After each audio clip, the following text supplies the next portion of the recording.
So we're saving Britain, so we don't really want to use Americanisms, but the garbage has actually been taken away after last evening, which is generally better service than you get in Birmingham. But the Civil War panel is interesting because, again, you're sitting there with the guy and saying, well, with the Civil War panel, why aren't there more people here? Empty seats at the Civil War panel was perhaps a good sign at that point. But the contention, I think, at the end of it was nobody could work out who the clear belligerents are. Well, it's fairly obvious, isn't it? If the city of Birmingham is locking its own court staff out of meetings to appease what are effectively gangs of people who are potentially very, very violent and have caches of weapons stashed away, then you can live in a sort of fancy world that's acceptable if you're immune from the consequences of your behaviour.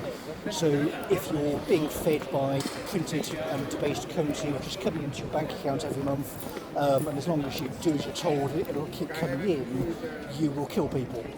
So the sort of department where you could get away with that kind of stuff is, of course, us, because we're compliant. So if someone like me says, do as you're told, you don't comply, I press buttons on the computer and effectively attack you. It's not quite that straightforward. I mean, of course, you could defend yourself at court, but obviously if you're in that sort of position, perhaps you're not in the best position to do that. You've got someone like me coming at you, and you're probably not going to win the argument if you just actually go down to really standing in court and trying to justify the decision. That's going to be compounded if we were actually able to do the job. So our case quality wasn't shit, our notes weren't shit, our staff weren't shit, and I wasn't being passed absolute garbage that we can't pass, sorry Americanism, absolutely rubbish that we can't pass through because it's not actually legally compliant. And moreover, there are wider issues, like if there's a fear of violence, you can't actually keep just charging people money and just ignore them and leave them to die. But because people like, I don't know, David Fern, Jennifer Southall, these kind of people running the department, people after a long career have sort of turned into these kind of functional psychopaths. The compliance actually breaks down, it becomes just legal thuggery. So this is the current position. They're trying to keep on the postmodernist kabuki that these people have, a shred of legitimacy. They refused to respond to anything for several months. Refused to contact police because it's their quote-unquote policy. So the policy of the police is to absolve its corrupt senior staff from police investigation. So okay, then we'll see how that one pans out. But the current position they've left themselves in is just ridiculous. Again, because they have no conception of knowledge work, these people are too dumb to know the value of human life and human experience. They've ended up where the rent guy, so a job that is generally not particularly high status and you wouldn't expect a particular level of ability when doing it, turns out to be the current head of the graphs after the old one drops dead. After roughly a year of not being attacked by morons or being attacked by him who was a moron, there's quite a relational range, you see. I'm actually relatively healthy and can just start tearing these people's throats out. So what was a struggle from last year till now is not really a struggle anymore because it isn't. It's fairly obvious that the sort of people who would cause a problem are probably not going to come here because we've got good physical security. This place is quite hard for the sort of low-level thugs to take because they play with laptops, they're not particularly well organised in that kind of sense. And as sadly people like Anne end up like this, David Amos, all these kind of people, at some point people have got to realise that we've got to get sort of serious as a country and as a society because the levels of violence in Birmingham are so high that we cannot realistically do enforcement. So again, head of Westminster Police should have been contacting me last year, but because they were so embarrassed first off that there were so many crooks in the department, we now have this sort of siege going on where the person who should be on ready to summon police at a moment's notice because something has gone wrong when they're required now can't get one in terms of the bureaucracy. So that should tell anybody something, but what it tells you is that because of the family background, they know you've got a level of capability which is going to put some of their senior people away. So we kept catching their directors, people like Scriven in 2020. Canning is, of course, promoting this toxic CIPD nonsense. I mean, there were various reports in 2020 that we helped contribute to. So as ALCO put one through regarding sort of the stuff that they were being pumped through our corporate communications and training channels. But this in connection with Birmingham. So again, we're talking about the evergreening of that kind of policy, which is obviously extraordinarily dumb and dangerous. When you're saying to people in the compliance department, full of potentially dangerous people, this is dumb and dangerous, and they're not responding, then that basically tells you everything you need to know. You cannot do compliance in that department for the obvious reason that you can't find an honest person.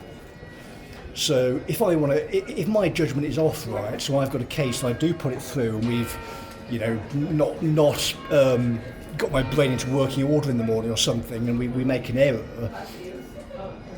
you can't have a department where my decisions aren't being checked. And if my decisions can't be checked because the people around are not honest or intellectually capable of doing it, then it creates a situation which is quite clearly dangerous, as shown by some of the people we try to support ending up being the victims of serious violence, I'm sure, in those properties, or having certainly a reasonable fear of it. And then you can think the employment law applications through. So because we've been so quick off the mark, they didn't expect what was coming at them. So from November till now, it was just a snowball rolling in one direction. We were never going to retreat. We were just going to roll them over. The last barrier is this Argentieri woman. We've now boiled it down to a murder mystery game, basically.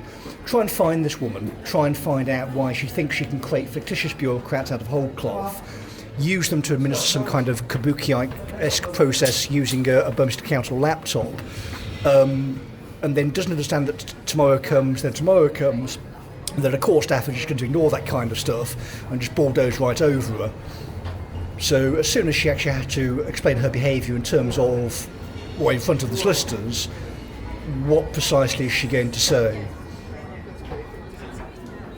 So for the recording as well, we've had Stephen Morris, I think, of Workers of England popping up as well and sort of going through his kabuki as well. So we're just sort of hunting these people down at the moment. So if November till now, if you've engaged in an exciting theatre performance with a laptop to avoid actually addressing the law or any matters relating to the polis of Birmingham, then at some point in the near future, you are actually going to be held down and forced to explain what you've been doing. Because the current head of West Midlands Police can't apologise on his first, whatever it was, week in the job, then expect his compliance teams or his own police to go and enforce the law in a city where they're going to be attacked with weapons. They're getting no support, and within the bureaucracy this nonsense is going on, and I can't defend our staff or the people who pay us money. So it's down to the brummies. I mean, again, every recording, whenever I make this kind of stuff, I make the same point. If somebody can honestly tell me they've gone and fetched police and there's been contact in Birmingham, we'll stop uploading recordings after today saying that's the case. This doesn't work unless we're willing to be honest and when dealing with these people. But no contacts from last year till now. How do we conduct business if that's the case? How does anyone in the city conduct business if that's the case?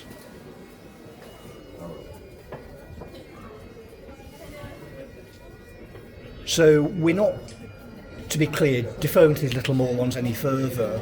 They're going to be found, they're going to be removed from their IT equipment, and they're going to be interviewed in a room away from it under caution by police. If you're trying to report things under the serious misconduct policy and you're being told, well, I'm sorry, it's totally impossible for us to walk into a central Birmingham office and talk to a series of lawyers who've known you since you were born, then I don't think Debs has a really credible position. I don't actually think any court would believe that to be a reasonable course of action.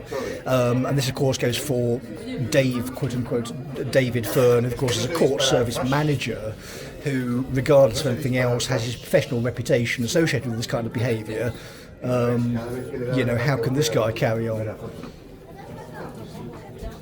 So we've gone past parody into incredibly sinister stuff. I mean, when Orwell was writing about this kind of stuff, he was incredibly prescient that these people would try it. But because they're so bad at it, they just sort of fail. I mean,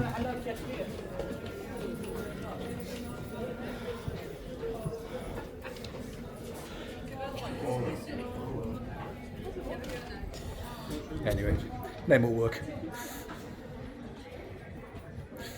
It's Sunday.